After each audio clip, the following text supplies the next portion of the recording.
This is a trigger warning. In today's episode, we will be discussing topics that may be upsetting for some people. If you need support, reach out to Lifeline or Beyond Blue, with more details in our show notes. MS Plus acknowledges the traditional custodians of the land this podcast is recorded on, the Wurundjeri people of the Kulin Nation. We pay our respects to their elders, past and present. Hi everyone and welcome to the MS Boost. My name is Jess and today Jodie and I are speaking with Katie Willard Virant, who is a psychotherapist. Katie works with adults, teens and children on a variety of issues including loss and grief, life transitions and living with chronic illness. So Katie is the author of a monthly blog for Psychology Today entitled Chronically Me, The Emotional Landscape of Chronic Illness, and it's actually how we came across Katie. Jodie and I both read an article that really resonated with us, which is called Feeling Sick, Faking Well. And it's just such a great article, and I think certainly people living with MS may resonate with it as well. And so, Katie, your article talks about the concept of wearing a costume of wellness for people who are living with a chronic illness. So much like costumes worn by kids, and you also go into how the pressure to be well is often due to society's expectations and the fear of being a burden. So can you explain a little bit about that concept and where the idea for the article came from? Sure. I remember writing that article and it was around Halloween time. And I was thinking about, the decorations up and the kids coming in their costumes. And it made me think about how people living with chronic illness, well, everybody really, we all put on and take off various costumes. But there's a particular one that people with chronic illness are very handy about putting on and hopefully taking off sometimes. And that's the costume of faking wellness. And that costume can take many forms, including silence, being silent about what we're experiencing, about pain levels, about symptoms, about limitations. Can take the form of denial, of saying, oh, I'm fine, don't worry about me, everything's great. Can take the form of how we dress, how we perhaps put on makeup, do our hair, ways that we want to indicate to the world that we're feeling well.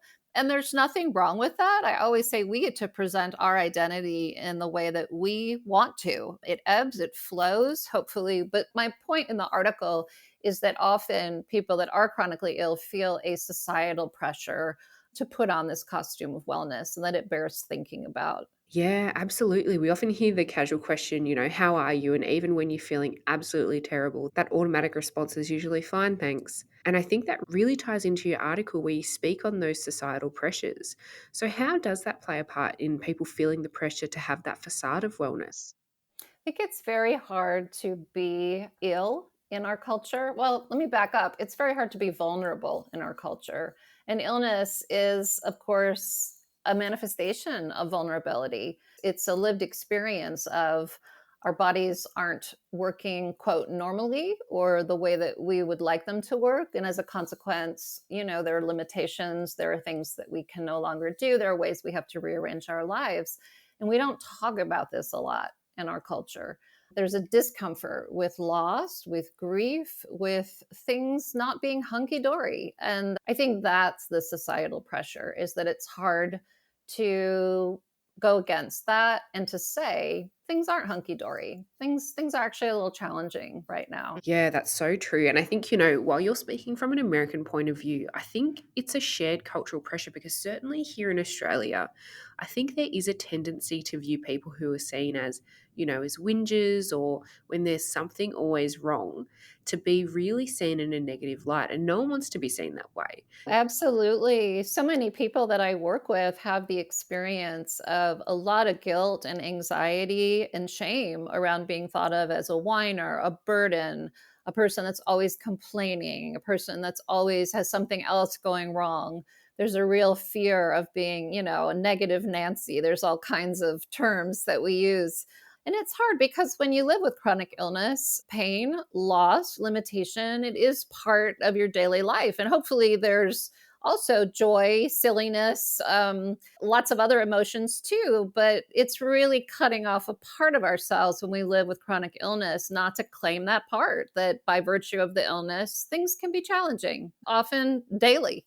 Right, yeah. And so one thing I noted in your article and from your experience is that you talk and focus on grief and loss, and obviously the impact of living with a chronic illness can be a big contributing factor.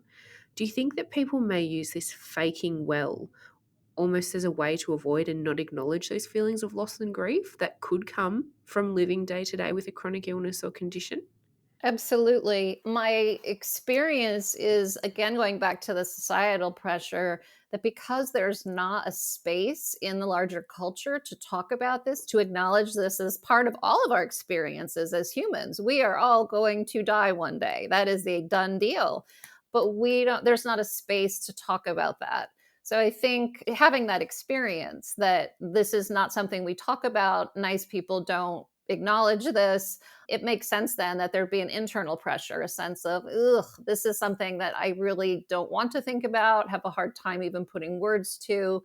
I'd rather just pretend it doesn't exist. I just wanted to ask you about, in your article, you talked about the negative effects of and the positive effects of that real sort of thinking positive, then I'll feel positive, and that the research indicates that that's not necessarily the way it goes. I just wanted to ask you a little bit more about that because I thought that was really interesting. Yeah, I'm always really interested in the research around positive psychology because I certainly think mindset is important, but I think a false positive psychology, we know that that is not beneficial, that it's very hard to keep denying, to say, I don't feel sad, I'm actually quite happy, it's fine. That has ways of coming out. See it in my office all the time, sometimes with manic defenses, with people running around really not caring for themselves. It's so great. I don't need to rest. I don't need to see the doctor. I'm doing fine. Sometimes with a depression, I'm really sad and I don't know why. I can't connect it to anything. When you kind of make the connection, maybe you're kind of sad because you're living with a chronic illness and we could talk about that. Feelings that aren't felt, they find a way to get expressed. And that's not to say that positive psychology isn't beneficial. It certainly is. It's got to be earned, though. It's got to be a feeling of, for example, the old saying of, is the glass half full or half empty? It's both, right? It's half full and half empty. And I think people do better when both things can be acknowledged simultaneously. Okay, right. And so you mentioned that when things aren't expressed, they have a way of coming up in the body. So, how can this impact people and what does that look like in their everyday life? I think there's a stress to it, especially if it's a costume that's put on defensively. I can't let people know that I'm ill.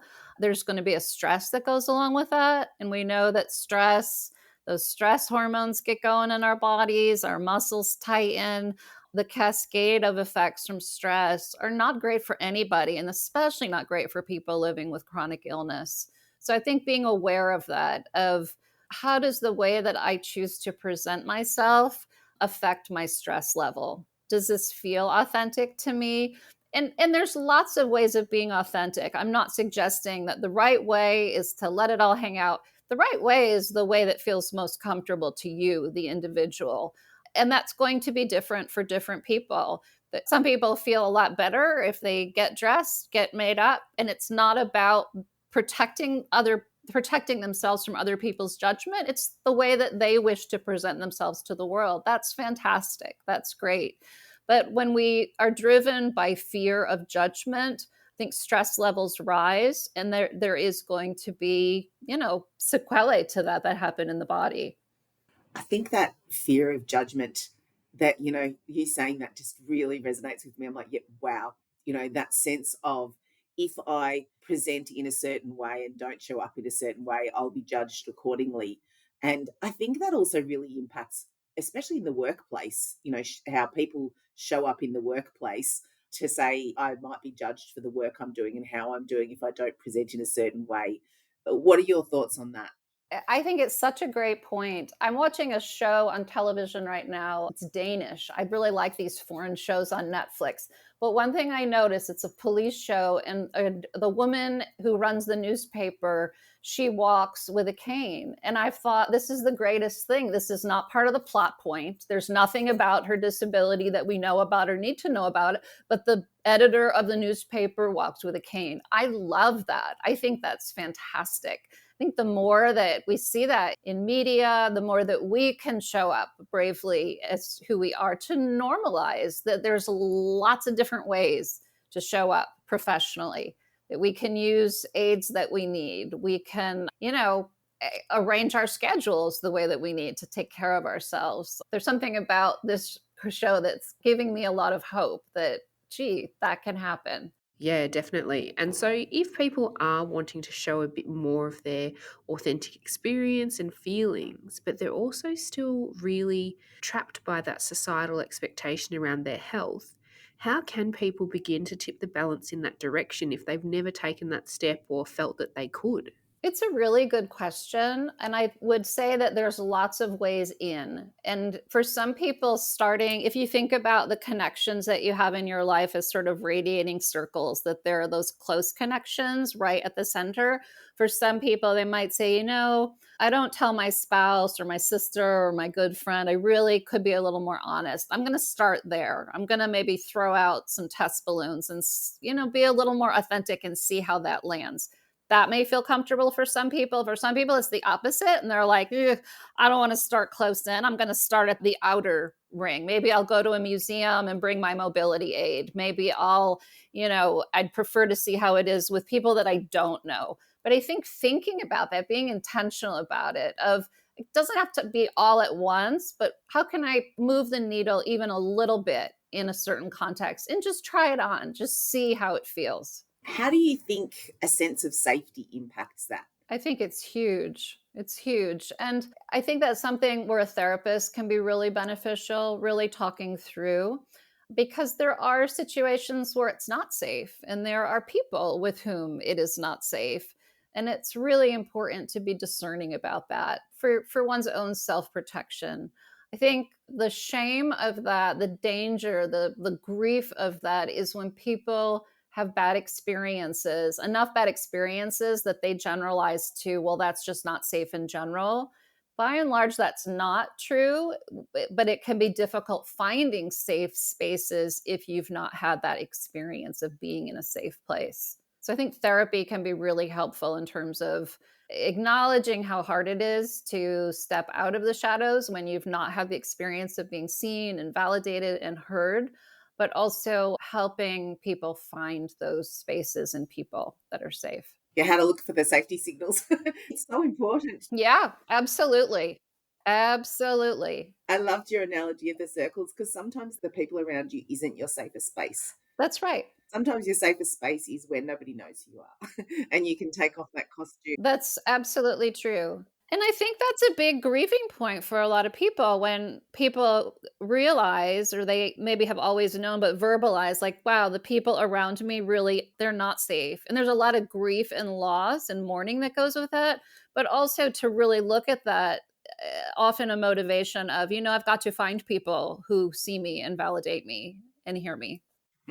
And how important that is to get that inner circle to a safe space. And that's where, like you said, therapy can help so much to help you create that inner circle of safety around you to wear whatever costume you need to. Yeah, great point. And so, Katie, one question I was just thinking of, as we know with MS, the majority of people diagnosed are women, and it's often around that time of having a family and children. Do you think for maybe women who feel that they need to fake being well is sort of to hide it from their children or to shield it from their children? Do you think that that's a factor as well? Yeah, I do. Absolutely. It's such a hard question. I speak as someone living with chronic illness myself. I have Crohn's disease and I have an adult child. And it's something I still struggle with of how much to reveal, how to show up for her in a way that's authentic, but also acknowledges that she's not my peer, that she's my daughter. I wish I had a pat answer for this. I don't. I think that women who are in that position of parenting and living with a chronic illness, I really hope that they have a safe peer to talk to, whether that's a spouse, a partner, a friend, a family member. I think it's so important. And I always say mothers know their children better than anyone. So I think that getting that balance of what's being authentic, what's telling the truth, what's giving helpful information, and what's too much is something that the mother on the ground is in a really good position to judge, and they should trust themselves and their instinct and understand that it's a balance that shifts and changes all the time. That's great advice. Yeah, that's such a good tip, and you're so right. As mums, we absolutely know our kids the best. So, Katie, if you had one top strategy or number one bit of advice for someone who's maybe really struggling with this, what would you say to them? It's interesting. I'm thinking about the patients that I've seen today, even, and people coming in with chronic illness or presenting with other issues. A common thread through it all is, can I show up? Can I take up space in the world with X? Can I take up space in the world if I'm Black? Can I take up space in the world if I'm gay? Can I take up space in the world if I'm chronically ill? So I think that, like, understanding that that is an important question to grapple with. There's often an assumption, I can't take up space in the world because I'm chronically ill. I have to be very mindful of the space that I take up. I don't want to make people uncomfortable. I don't want to rock the boat. I think challenging that notion and asking yourself, can I take up a little bit more space? And after that, maybe a little bit more space. And if I'm not being able to take up space, what's getting in the way of that? And how could I change that? Watching people contract who they are because of chronic illness is really painful. It's sad to me because I think that, I think it's about 10% of the population that live with at least one chronic illness, probably more. We're not an insignificant number of people. This is a part of normal life and normal experience. And the more that we can take up space, I think it's also advocacy work. It's work for us, for our own happiness and well-being, but also advocacy work and helping people who are coming up behind us saying, yes, you may take up space. It's safe to be in the world living with chronic illness. Yeah, absolutely. Such a great point when you talk about that. And it sounds so important to give yourself permission to take up space is what I took from that as well. So thank you so much for your time, Katie. The article was such a great read, and we'll link it in our show notes for our listeners. And it has been such a pleasure speaking with you. Great. Fantastic. Thanks for listening to the MS Boost. Check out the show notes for more details, and you can catch up with the new episode of the MS Boost next fortnight.